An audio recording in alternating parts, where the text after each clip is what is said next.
Hi guys, কি খবৰ আপোনালোকৰ? মোৰ পিছে ভালেই। এয়া 10 দিনমান আগৰ ভিডিঅ'। কাপোৰ চিলাই কৰি আছিলোঁ, অকণমান ভিডিঅ' কৰি ৰাখিছিলোঁ। ভাবিলোঁ আপোনালোককো দেখুৱাওঁ। 2-3যোৰমান কাপোৰ চিলাই কৰিবলৈ আছিল, তাকে চিলাই কৰিলোঁ। কেইদিন উৎপাত গৰম, তথাপি কাপোৰ চিলাই কৰিবলৈ এৰা নাই।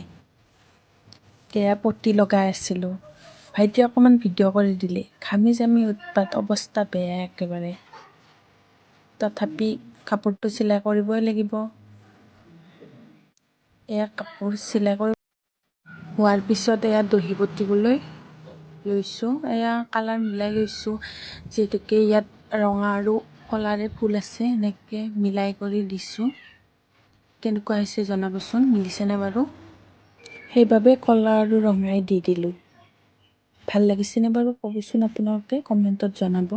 মোৰ পিছে ভালেই লাগিছে, মিলিছে যিহেতুকে। এতিয়া বাৰু স্পীডত দিছোঁ, আগলৈ দেখুৱাম বাৰু ভালদৰে। মই ভিডিঅ' কৰিবলৈ লৈছোঁহে, কিন্তু ভিডিঅ' কৰা যোগালবোৰ ভালদৰে কৰি লোৱা হোৱা নাই, সেইটো কাৰণে দেখুৱাব অলপমান। তথাপি ভিডিঅ' কৰা মন, অ'ত ত'ত থৈ হ'লেও অকণমান দেখুৱাইছোঁ। গাঁঠিবোৰ কেনেকৈ দিব লাগে মই আগলৈ দেখুৱাম ভালদৰে ভিডিঅ' কৰি। এয়া মোৰ গাঁঠা হৈ গ'ল। ফটো মাৰি থৈছিলোঁ, কেনেকুৱা হৈছে জনাব। আজিলৈ আহিছোঁ। জয় শ্ৰীকৃষ্ণ।